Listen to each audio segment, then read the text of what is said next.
Najprej dobro večer vsem. Vsi se lepo zavedamo, da nimamo več priložnosti se uvrstiti na svetovno prvenstvo, kar nas seveda vse žalosti, ampak smo s fanti sprejeli to dejstvo in polno motivirani se pripravljamo na to jutrišnjo tekmo. Mislim, da vsak od nas si je želel igrati za reprezentanco, imeti oblečen ta reprezentančni dres in jutri je samo še ena priložnost več to narediti, tako da bomo dali svoj maksimum, da tekmo zmagamo.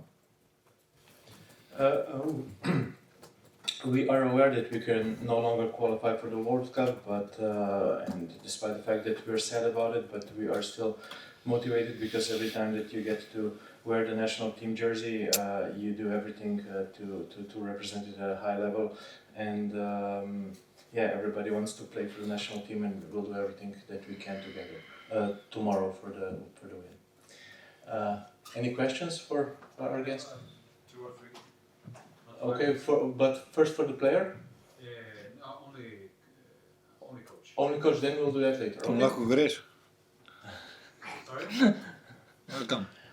Okay, in that case we'll continue to win with the player, okay? Torej gremo zdaj z vprašanje za Vanjo v slovenščini. Da, Vanja, že vaša televizija zelo počala, odlična. Zdaj sam predstavljam. Morda bi še ta vrtiljak čustev, ki je bil v zadnjih dneh, po tistem porazu, včeraj verjetno ste prihajali k sebi, danes pa, ko vidite ta stadion, razmišljate samo o tekmi, morda malo te.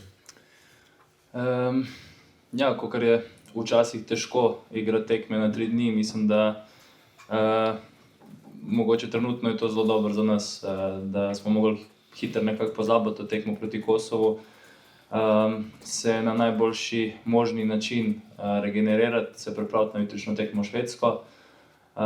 Normalno, da so bile emocije po sami tekmi s Kosovom zelo slabe, bili razočarani, jezni, ker nismo uspeli dobiti tega željenega rezultata.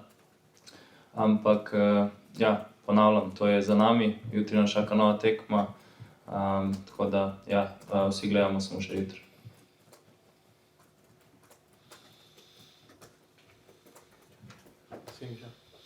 Pozdravljam, Siniša Urošević Deval.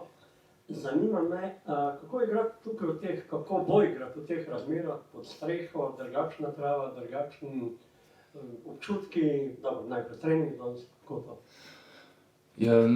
To še ne vemo, zdaj imamo trening, tako da bomo prvo videli, kako bo to se izgledalo na treningu. Za mene samega naš stadion v Rusiji je tudi zaprt, tako da iz nekih lastnih izkušenj lahko povem, da se ne čuti neke pretirane razlike, tako da mislim, da za ostale fante ne bo pretežko. Jaka. Vanja, zdravo, Jaka Kozmej, Sportklub Slovenija. Kakšna je bila reakcija utrip garderobe po tekmi, kako ste fanti odreagirali v smislu teh čustev, o katerih se tudi že malo govoril? Je bila to jeza, je bilo to, ne vem, so padale tudi kakšne težke besede? Na kak način ste fantje odreagirali na to, da na igrišču niste bili pravi? Pa dobro, točno kaj se je dogajalo s slačilnici, mislim, da je to za nas in trenerski štab. Lahko pa povem, da smo bili vsi zelo razočarani, jezni, ker smo takoj po tekmi vedeli, da nismo naredili vse, kar bi lahko, da bi prišli do te zelo pomembne zmage. In normalno, nogomet je igra strasti in po tako pomembni tekmi, ko jo izgubiš, normalno, da emocije niso pozitivne, tako da smo bili kar vsi zelo jezni, razočarani, ampak kakor sem že prej rekel, dobro, da je jutri že nova tekma in lahko vsaj malo popravimo situacijo in razveselimo naše navijače. Hvala lepa še. Jutri potem z tega vidika želje, motiva, energije, tega, kar je mogoče manjkati proti Kosovu, lahko pričakujemo drugačne tekme? Jaz mislim, da sigurno škoda, da se je taka tekma zgodila prav proti Kosovu, proti našemu direktnemu tekmecu za napredovanje, ampak mislim, da smo se lahko vsi naučili nekaj iz te tekme in da če res nismo pravi, če ne gremo vsak duel 100%, če ne dobivamo teh drugih žog, če nismo v duelih boljši kot nasprotna ekipa, ne moramo priti do pozitivnega rezultata. Tako da kar je dobro, je, da se vsi tega zavedamo in bomo se naredili, da jutri to popravimo. Hvala, še pan Jaka. Dober večer, Jože Pepevnik, 202. Vanja, je razočaranje v reprezentanci oziroma pred koncem teh v bistvu neuspešnih kvalifikacij toliko večje, ker Slovenija recimo ni ostala v borbi za vsaj drugo mesto do zadnje tekme, ker pač vemo, da se je nabralo tudi nekaj morda malce negativnih rekordov. Morda zato, ker ni bila konkurenčna. Ste vi osebno bolj razočarani zaradi tega, ker pač vedno ponavljamo, Slovenija se morda ne more redno uvrščati na velika tekmovanja, ne? Je ta občutek, da bi vendar lahko bili bolj konkurenčni tudi pri vas prisoten? Pa jaz mislim, da ta nek občutek razočaranosti je enak. Glavni cilj pred začetkom teh kvalifikacij je bil uvrstitev na svetovno prvenstvo in ko ta cilj ne ustvariš, se mi zdi, da ni pomembno, kako do tega nisi prišel.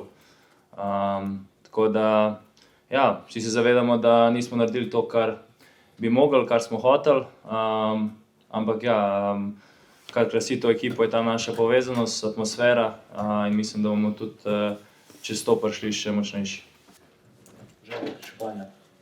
Zaključek kvalifikacij, ki si ga nismo želeli, in jasno je, da je kot pri igralcih, tudi pri vseh nas, meni osebno, v strokovnem štabu veliko razočaranje.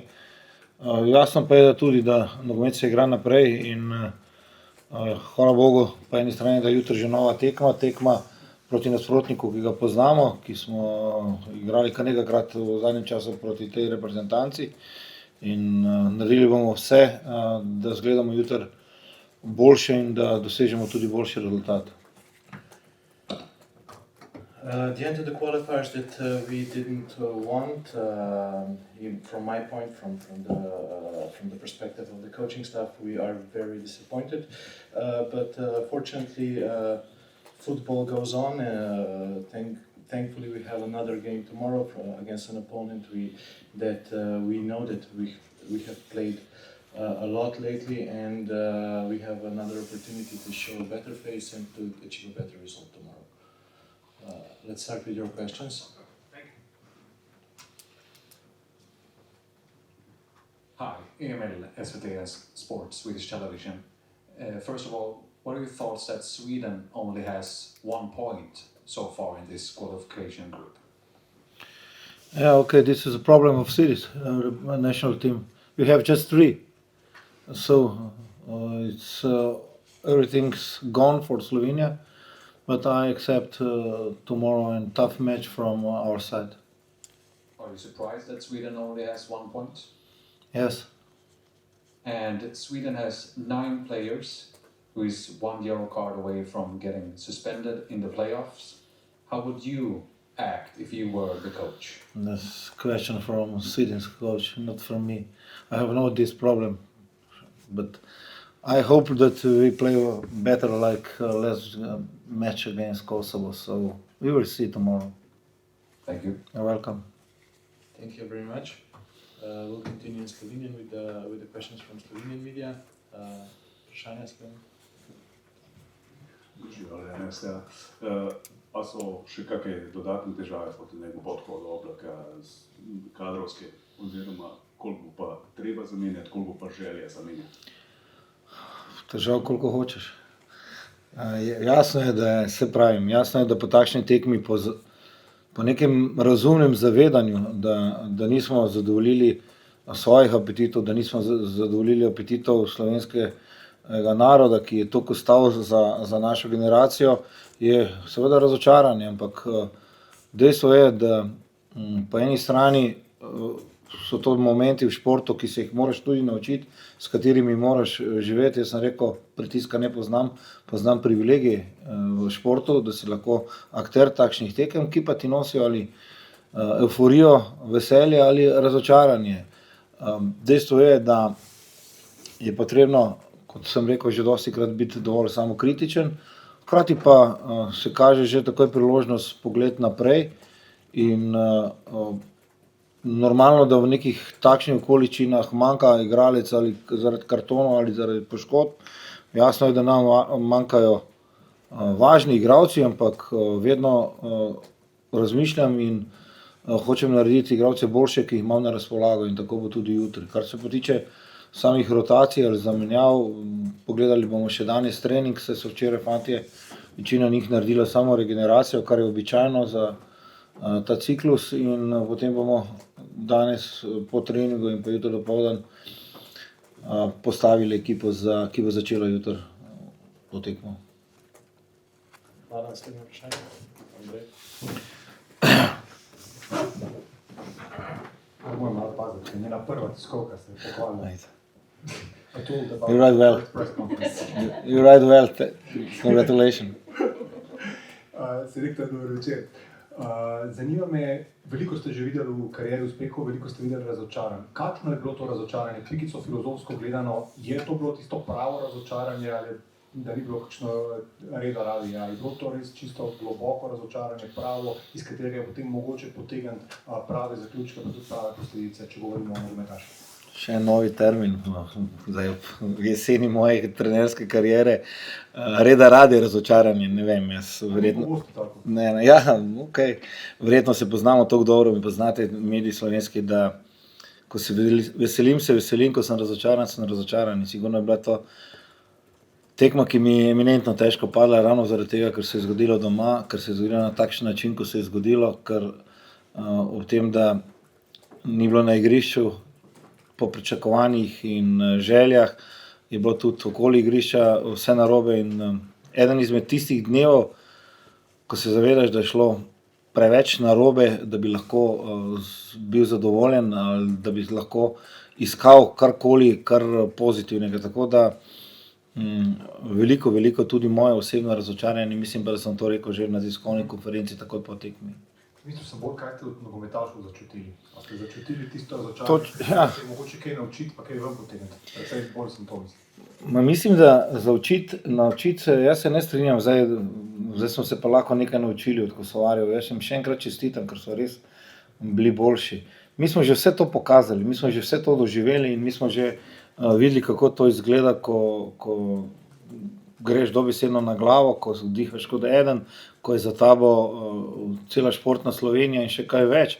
Tako da to je samo en dokaz bil več, mogoče meni in pa predvsem igralcem, kako lahko majhna država z majhno bazo opozori nase v pozitivnem smislu. Tako da jaz to tekmo gledam iz tega zornega kota predvsem, in to se nam je že dogajalo in jasno je, da slovenski nogomet ne more, se strinjam z vami, ne more kar iz vsake 2 leti računati na veliko tekmovanje, ampak kaj pa naj drugo rečeš pred začetkom kvalifikacij kot cilj je uvrstitev na veliko tekmovanje. Zaradi tega seveda je to neuspeh, razočaranje in narediti treba vse, da se čim prej stabiliziramo. Še eno zadevo imam, sicer moramo se vrniti na to, kar ste tudi že omenili, torej ozračje na tribunah, ki je bilo zdaj izkoriščeno v vse mogoče namene, od nabiranja političnih točk do ne vem česa. Pa je bilo res mogoče karkoli narediti, da bi bilo drugače? Ali so preprosto bili na tribuni ljudje, ki so si bolj želeli na ta večer gledati svojo reprezentanco? In ali bi pred 2 letoma sploh lahko prišli do vstopnic? Verjetno bi jih Slovenci prej pograbili. Ja, dobro vprašanje za razmislek, vprašanje za narediti stvari, da se več ne bojo ponovile. In igrali smo že proti državam iz bivše skupne države in je bilo vedno takje na 50-50. To, kar je bilo izrazito na strani, kar pa smo seveda podkrepili še mi z svojim slabo predstavo na igrišču, in potem je vse to skupaj kulminiralo. Zdaj, jasno je, da v takšnem ozračju ni lahko igrati, ker so tudi fantje sami povedali, koliko jim je pomenilo vedno tale veter v jadra, ki jih je nosil naprej, in to je tekma specifična, ki pa mora biti neko opozorilo za vse nas, za nas, ki smo na igrišču, v igrišču, za tisti, ki pripravljajo to tekmo. Jaz iz tega ne bi delal nek škandal, karkoli. Oni so navijali za svoje, navijali so na način, ki se jim je pač pustil in to je za mene zgodbe konec. Najlepša hvala. Hvala vam.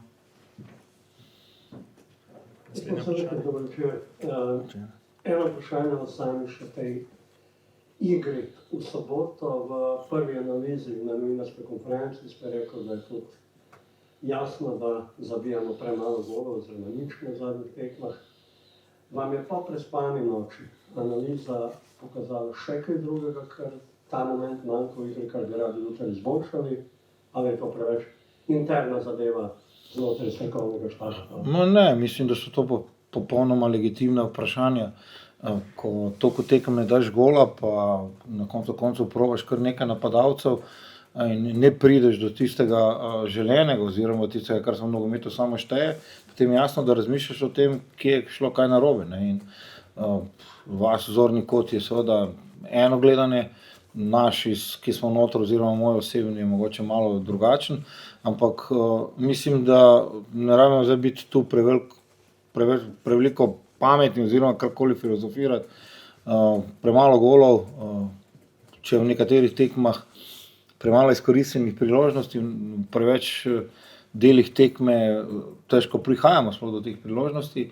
Jasno je, da se je nekaj spremenilo tudi v samem igralskem kadru in vse to skupaj, ampak zadeva je za nami in treba gledati dejansko naprej, da bi bili čim prej boljši, da čim prej stabiliziramo vse to skupaj zadevo in da je slovenski nogomet ponovno zanimiv, da napolnimo stadion za svojimi navijači in zanimiv in kvaliteten, da smo konkurenčni ostalim reprezentancam. Zelo hitro bo nova Liga narodov, zelo hitro bojo nove kvalifikacije in enostavno nihče, jaz upam, da nihče v slovenskem nogometu ne more biti s to situacijo zadovoljen oziroma ne želeti narediti vse, da bi bili čim prej boljši.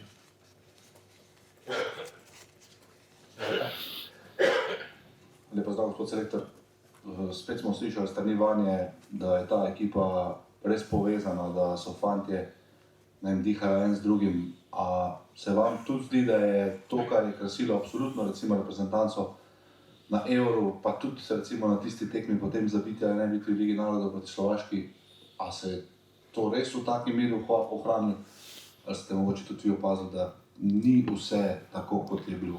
Ja, na igrišču se to sicer ni videlo čisto, predvsem ne moramo reči, da je nekje voljen moment. Enostavno smo v tistih elementih nogometne igre, ki so bili v tej tekmi zelo pomembni, bili preslabi oziroma so nas izdominirali. Jaz govorim o duelu o tej drugi žogi in jasno je, da po nekem velikem uspehu se zna zgoditi in se je v slovenskem nogometu že dogajalo, da pade energija, da so vprašljivi statusi določenih igralcev, ampak kakorkoli ni dobro in razočaranje je, na kak način smo se prezentirali v eni tekmi, ki nas bi lahko ohranila med živimi. In zaradi tega še enkrat pravim, da jaz se kar strinjam z Vanjo, da je to ekipa fantov, ki se dobro razumejo, ki dihajo en za drugega, ampak iz tekme v tekmo je treba to dokazovati predvsem na igrišču, ker šteje tisto, kakšni frendi so oni na igrišču, ne kako dobri so si prijatelji za prvečerje ali pa prekosilo. Ni pa zdaj seveda to doben moment, da ni se zgodilo nič tu katastrofalnega, da je pa zdaj tu kazali s prstom na kogarkoli, razen na mene, ki sem odgovoren za vse to skupaj, to sem že povedal, ker prepričan sem, da gro teh fantov je v dobrih letih, imamo par igralcev samo, ki so starejši od 30 in ti igralci bojo morali nositi reprezentanco tudi v prihodnje.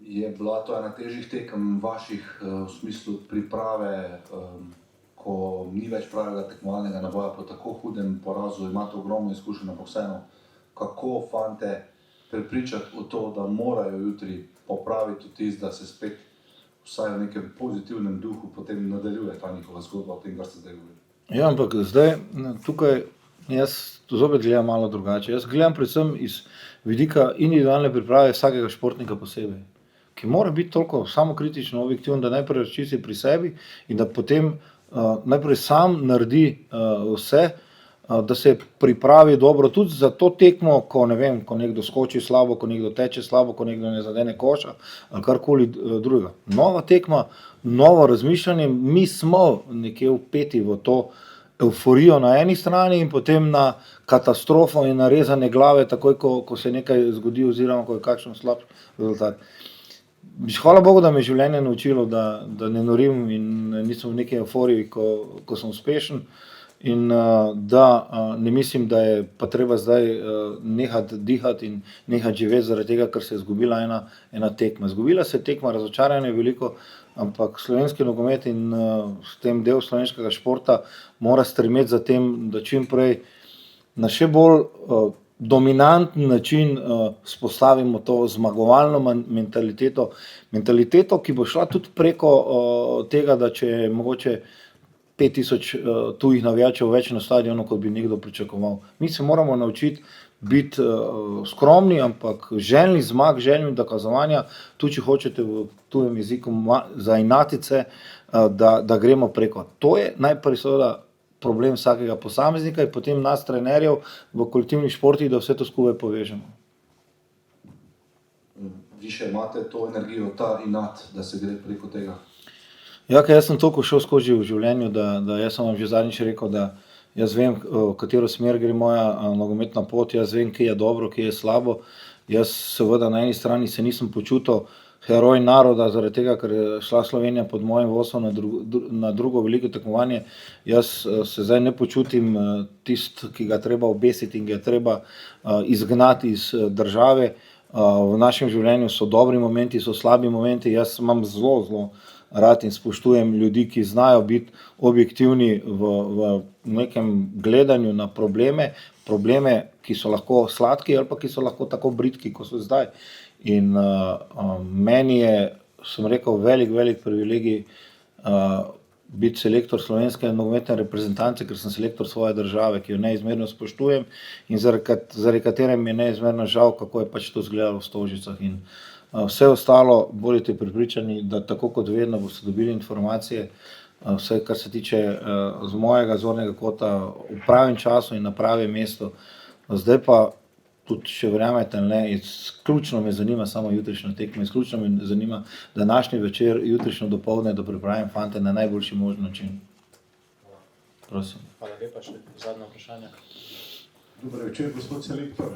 Že pred začetkom teh kvalifikacij je bilo jasno, da bodo to šprinterske kvalifikacije, da bo pomembna forma, pripravljenost v prvem delu jesenskega dela. So bili nogometaši precej slabše pripravljeni kot sezono ali dve pred tem? Ja, zdaj smo pa tam pred enim tistim pravim problemom, pred tistim pravo debato. Vi imate možnost, da to predebatirate v eter, ampak ne nič slabega, ne mislim s tem. Je pa to seveda vprašanje tudi zame za stroko. Dejansko te šprinterske kvalifikacije po uspešnem marcu in dobrih 2 junijskih tekmah, ko smo šli zadovoljni v poletje, mogoče na nek način nismo bili pripravljeni tudi za moje strani na to, da nas je v skupini samo 4, vedelo se je, čeprav mogoče, da bo to vsakemu lahko vzel točke in da bo to moment, ko bodo morali že septembra biti vsi na najvišjem možnem nivoju. Pokazalo se je, da nismo bili vsi na najvišjem možnem nivoju in seveda to je zdaj v tej skromni bazi oziroma v tistem, kar imaš, kar je ostalo po evropskem prvenstvu, kar ni logično, da po tako uspešnem evropskem prvenstvu menjaš, ne da si poskušal kaj, je bilo dejansko se ni izkazalo kot dobro. Še nekaj, kar lahko dam tudi jaz osebno v svojo zbirko nekih novih znanj, nekih novih pogledov na vse to skupaj in danes. Dejansko zdaj prihaja kvalifikacije, ker se bojo, mislim, v enem ciklusu celo 4 tekme igrale v enem oknu.